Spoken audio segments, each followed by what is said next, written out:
Hi guys, and welcome back to World of Tanks, and today I'm going to be looking at the M4 Sherman and trying to give a few tips for the newer players. So this one is aimed a bit more at the newer players, but hopefully the more experienced ones might still enjoy the replays, and it's going to be something similar to what I did with the Tiger 1. And it was actually suggested to me after I did the Tiger 1 sort of review and new player tips, because obviously people go straight for that, and somebody suggested to me, I'm sorry, I can't remember your name, I am terrible with names, to do the other iconic sort of World War II vehicles. Example, the M4 Sherman. I've already done the Easy 8 and the Jumbo, T-34 maybe, and possibly things like the Panther, you know, the sort of iconic World War II vehicles. They're the ones that I think of. I mean, obviously there were Churchills and Cromwells and things, which I do think of, but when I think of World War II, the first three things I think of are the Sherman, the Tiger and the Panther. So yeah, I thought I'd have a quick look at it. Now, this is a fully upgraded M4 Sherman. It's a tier 5, and you know, this was the other tank that I wanted to get first. I wanted to get the Tiger and I wanted to get this. And the reason I've used quite a basic crew in this is because, like I say, it's aimed at new players, and chances are by the time you get to tier 5 your crew is going to look something like that, you know, maybe one skill and partly trained on another one. So that's, and you know, another reason why I wanted to put that in there, because it kind of more represents a new player's crew for the first time they get to tier 5. Now, you may not have enough money to put equipment on it, but if you do, then I would recommend obviously the gun lane drive, the gun rammer, and I would recommend coated optics, and that is over the vent, and that's mainly to increase your view range for the higher tier matches when you're bottom tier. Now, when you first get this, you're using the same 75mm gun on the M3 Lee, which is not a particularly nice gun. 15.7 rounds a minute, you know, the rate of fire is not bad, but 92 pen and 110 damage with 127 on your premium, and 38 175, pretty much standard HE 75mm rounds. 2.1 second aiming time, 0.46 accuracy, so pretty poor accuracy as well.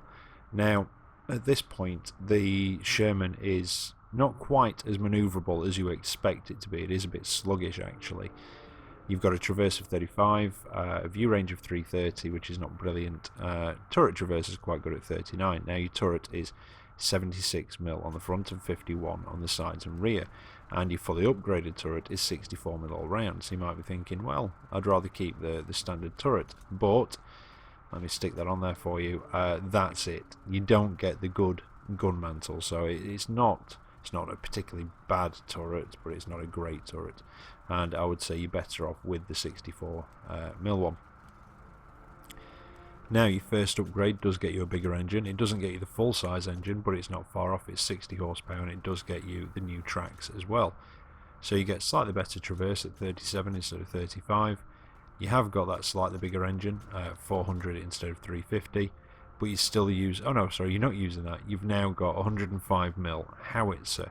Now, you can stick with this with the top turret, and or you can keep going and get the 76mm M1A1. Now, it's really up to you which you go for, but I'm going to try and show you the strengths and weaknesses of both guns in the replays. Now, at this point, you might as well put this on. It's not a bad gun on this tank, but only in certain situations. In fact, in certain situations, it's a brilliant gun on this tank, but it is certain situations. Same rate of fire with both turrets, but an aiming time of 2.3 seconds and quite a poor accuracy of 0.55. It's what you expect from a howitzer. Now, you fire HE rounds, 53 pen and 410 damage. Now, in a tier 5 match, that's capable of making quite a mess of a lot of the tanks you would come up against, the tier 3s, 4s, and a lot of the tier 5s. There are going to be the odd ones. KV1 springs to mind, OI Experimental, where you're possibly going to have to use heat. You'll still damage them, you'll do splash damage, and if you get around the side of an OI, you know, you can put an HE round through the side if you're lucky. But you probably are going to have to fire the odd heat round, which is your premium. 101.59 pen with 350 damage. Now, you know, like I say, in a tier 5 match, decent gun on that tank. In a tier 6 match, it's a bit more of a liability, and in a tier 7 match, it's just awful. And I think I've got a replay to actually show you that as well, because the things are that, you know, generally the stuff you're shooting at is fairly well armoured, so even when you do hit and do the splash damage, you're not doing a great deal of splash.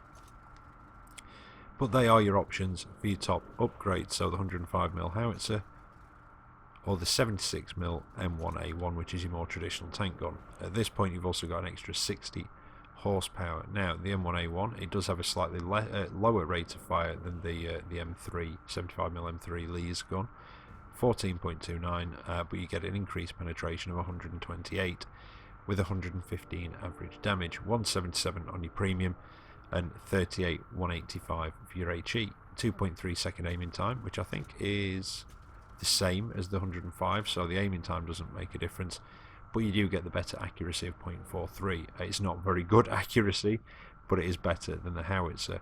And of course, like I say, you've got the 37 degrees of hull traverse, 37 degrees of turret traverse, which I think is the same as the stock turret. No, it's 2 less actually. 64mm of all-round armour as opposed to the 76 51, but you do get the increased view range of 370 metres instead of 330. Now personally I would say go for the M1A1. Obviously you don't do as much initial damage sort of in your tier 5 matches as the 105mm, but it's much more versatile and is much more usable in the tier 6 and 7 matches. Now like I say, at this point that's pretty much what your crew is going to be looking like.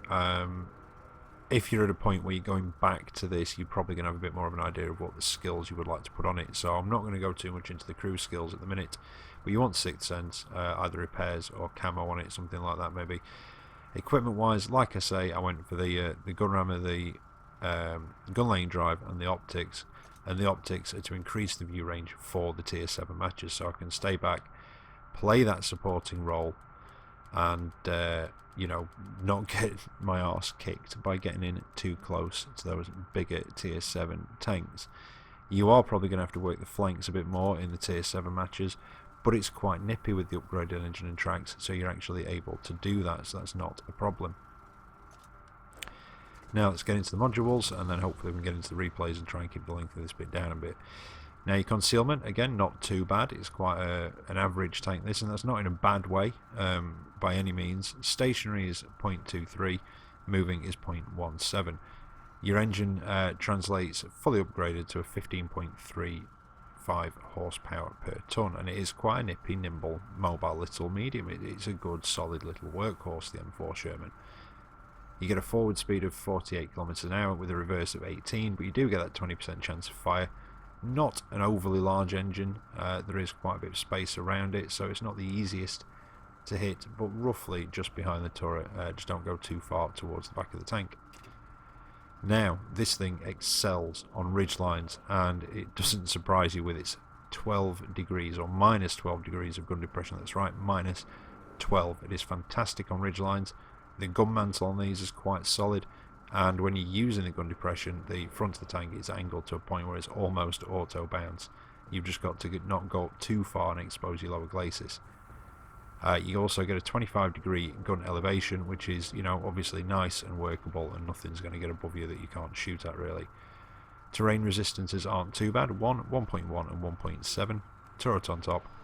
Radios in the overhang at the back, kind of a running theme with the American tanks. And you've got 615 meters by the way, so a little on the low side, but it's not too bad. Your shell velocity is 792 meters on your AP, but a nice 990 meters on your HVAP, which are basically the APCR sort of premium type ammo, and well, quite a few ammo locations as you can see there. So more or less under the back of the turret, under the front of the turret, under the back of the turret on one side. You can see just down more or less below the middle of the turret, in the middle of the tracks as well. So yeah, there are plenty of ammo locations. It's sort of spread out everywhere. Crew members, you've got 5. You've got the driver and assistant driver / machine gunner down in the front, and then commander, loader and gunner up in the turret.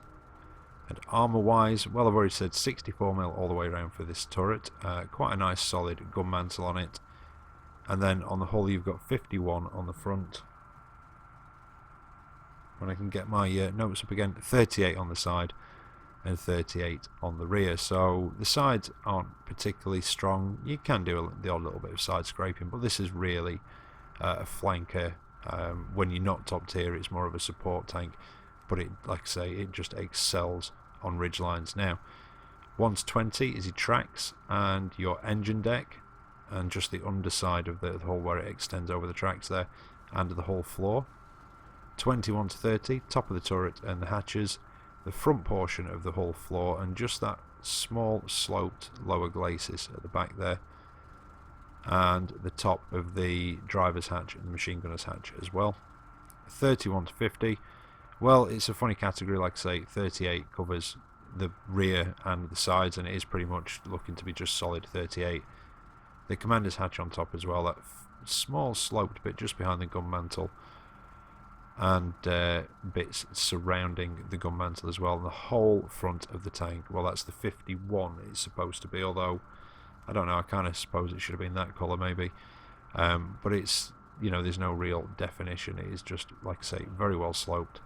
If you can't pen one of these because you're shooting the upper glacis, you know, if you're a lower tier, try and go for that lower part there where it is a bit flatter. It's also of one thickness. 51 to 70 is the machine gun port. Surprisingly, that is a bit thicker than the rest of it, and the whole side and rear of the turret falls into there at 64mm all round, and it is just pretty much a flat 64mm, apart from the gun mantle, which is somewhere between 71 and 90. And yeah, they're not bad gun mantles on these. You've got to be careful against your tier 7s, obviously, and some of your tier 6 heavies and things like that. But at a bit, like I say, at range on the ridge lines, because that's what it's all about with this, with the 12 degrees of gun depression. It's quite a capable and sturdy little tank, and like I say, it's just a good all-round solid workhorse. So we'll get into the replays now and see if I can help out any few new players by giving you a few tips, and try and go on about the guns a little bit more to try and give you a bit more of an educated choice. Right, so here we are for the first of the replays. It's a tier 5 match, and this is with the 105mm gun. Now, when you are in a tier 5 match, obviously you've not got the strongest of frontal armour, but it is very well sloped, but only on what you would call the sort of upper glacis, the rounded part towards the bottom, which I suppose you could call the lower glacis. I'm not entirely sure. I think it might actually be... no, it's not a transmission. Anyway, but anyway, the rounded part on the front is obviously not as tough. On the... well, the Sherman Jumbo is very, very tough from the front, and I think, if I remember rightly, the Easy 8, that part is actually one of the thicker parts on the front of it. But if you can hide that, or like I say, use your gun depression, even just a bit on the back slope of a small, just hump in the ground, it can increase the angle to a point on your sort of fronty tank that can bounce a few. It's not something you want to rely on, and it's only really useful against the lower tiers. But that's, that's one of the places, and it's kind of like, I think it was the Mighty Jingles that I heard say last year sometime, about, a good tanker makes their own look, and that's kind of how it is. Wherever you are on the map, you've got to try and put yourself in a placement that's going to make the best out of your tank at that time. So as you can see where I am here, I could have probably shot over there beforehand, but I didn't. I decided to just push myself up that slope a bit, so it's angling the frontal armour in case he spots me and decides to sort of shoot back. Now, the problem you have, well, there's a couple of problems with the Howitzer. One is obviously the accuracy, which, as you can see, is not being too bad for me at the minute. I hit that other guy. I would have hit that M3 if it had not been blown up. But it can be a bit of an issue. Now, as you can see there, against sort of something like a KV-1S, especially at this range, I'm just doing splash damage. So I've swapped to heat ammunition, and seemed to pass through the tank. Not entirely sure what happened there, but that one hit him. Hit and penned. So you are going to have to fire the odd heat round, even in a tier 5 match, against certain things. Now, this is one of the ways you can use it with this gun, especially when you're against the heavies that'll have no problem penning your armour, is to stay back a little bit and kind of use it almost like a direct line artillery maybe, but it's one of the ways. You know, you don't have to use it like this. If you're top tier and say this was a top tier match, this sort of matchmaking setup where there's a few, oh, I'm knocking stuff off everywhere now, where there are a few tier 5s in it, and it was on a city map, I'd probably be a bit more aggressive, because you could pop around a corner, bang, you know, pull back again, that sort of thing. But on a quite an open map like this, where you've got those heavies that won't have much trouble penning you, sometimes it's a bit better just to stay back slightly. Now let's see if I can hit this this medium. He's gone. Yeah, tier 3s and 4s, this gun is completely devastating towards. I mean, really, if you think about it, you know, you've got the potential to one-shot other M4 Shermans as well if you can hit the side or the rear, which is 38mm of armour, and pen, because your average pen is 38 or 35mm, so you'd have to be fairly close. But yeah, you've got the potential to one-shot a Sherman with the 105, so, you know, not the best match with it, not the worst match with it, but that's just an example of the 105mm gun in a tier 5 match, and it can be quite devastating. I kind of wish I'd have not played as cautiously as I did in that match, but I suppose that's a good way of showing you, you know, if you're new to this tank, or you know, it's the first tier 5 you get, that sort of thing, that's how you want to kind of play it at first, until you get used to it. Now this one, not a full match, but this is a 105mm gun in a tier 7 match, to give you an example of what I was saying in the garage about, in certain situations this gun is a good gun on this tank, but it is only in certain situations, and that is tier 5 matches when there's not many other tier 5s and you're not coming up against some of the heavily armoured heavies. But unfortunately, when you're in tier 7 matches, etc., it's not as effective. Now that was a lucky-ish hit. It was still splash damage, but it must have hit one of the thinner parts of the armour, and still did 152 damage with splash. Missed him completely. This had been a completely awful match up to this point, and that team had just, well, as you can see, they kind of disintegrated. And it was it was a bit of a horrible match, to be honest. They didn't spread very well at the beginning either. Now, as you can see here, I'm just waiting for the reload, and accuracy is a problem on this, but that Panzer 4H has no problems penning my frontal armour, and he won't. You know, I'm not angled.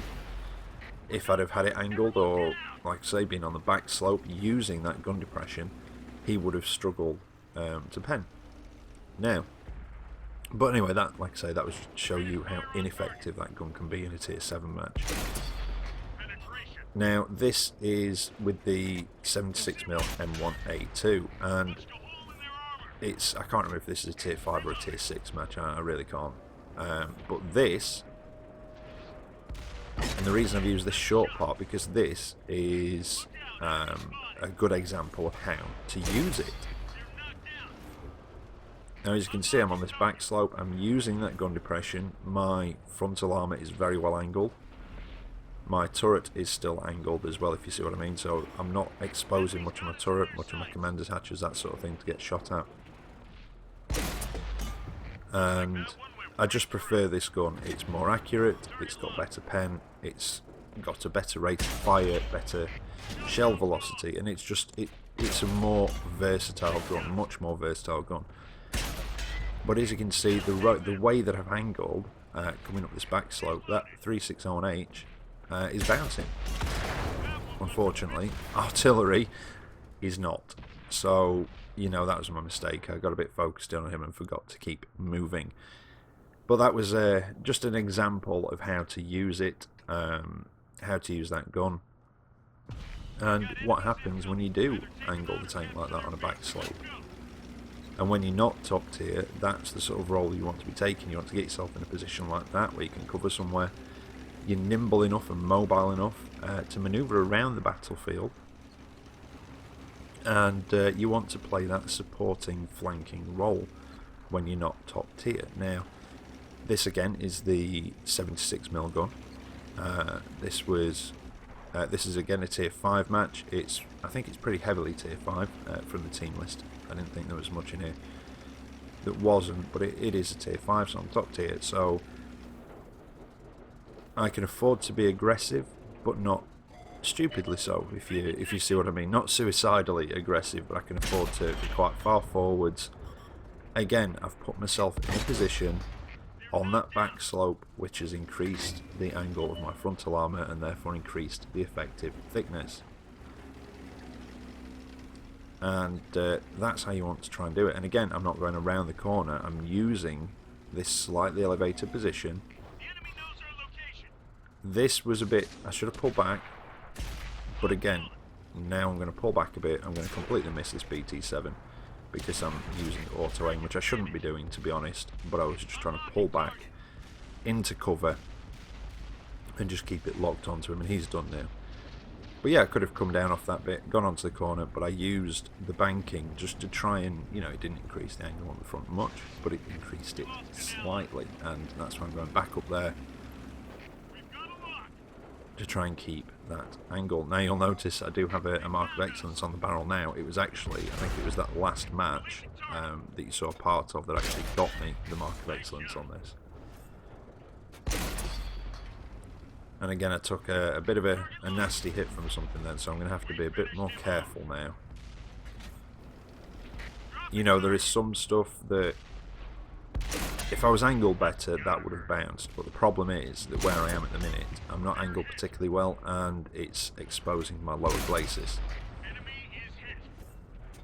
So yeah, I did take a bit of a nasty hit there. The accuracy on this gun isn't great, but it is better than the Howitzer. But you are going to miss, you know, you are going to miss a few shots here and there, but the rate of fire is good. It just makes up for it. You know, it's a few seconds, like what's that, 3.6 seconds, I see there, before you've got another another bit of lead flying down range. But I like the Sherman tanks. I think the good solid mediums, the versatile. You know, yes, if you're in this or an easy 8 coming up against Tigers, you're probably going to struggle a little bit, and you're going to have to play a lot more cleverly, play a lot smarter than, say, the person in the Tiger would. You know, a Tiger in a tier 7 match against Shermans doesn't really have to think too much. It's kind of sit there, angle slightly, keep them at about 200 meters, and just blow the crap out of them. Whereas in the Sherman, you're going to have to really think. You're going to have to sneak around on him, get up close. You can go through the front of a Tiger, but you have to be close. You're probably going to have to really quite aim your shots, but you are going to have to be very close. You're best off sort of, you know, commander's hatch, getting around the side of him, etc. But you're going to have to play smarter.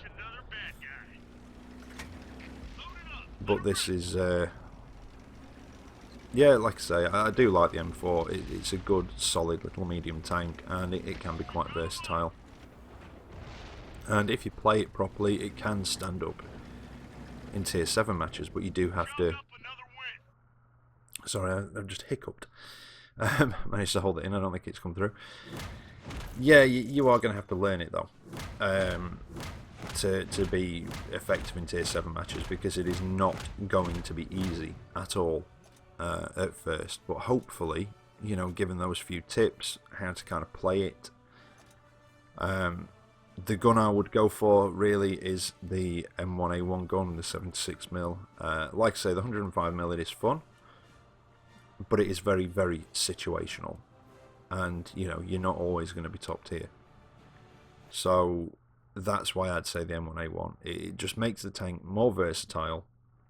It makes you more effective in tier 6 matches, and it makes it so that you can be more effective in tier 7 matches as well. So personally, that's the one I'd recommend going for, the M1A1. So there you go. And like I say, this video was aimed more at the sort of newer players that have maybe just got up to the Sherman. It's their first tier 5. Maybe it's one of those that's attracted them to the game, kind of like it did with me. Like I said before, I wanted to get to the Tiger and the Sherman. They were the sort of first ones I wanted to get. So there you go. Anyway, I hope you've enjoyed that. It's going up a few hours later than I thought. I did. Yeah, I did part of it last night, and then experienced a huge computer crash, and it was late. So I ended up having to just leave it sorting itself and doing various bits and bobs while I went to bed, so hence why it's going up this morning. So I'll be back later on today with another video for you, so until then, take care of that, and I'll catch you next time. See you later.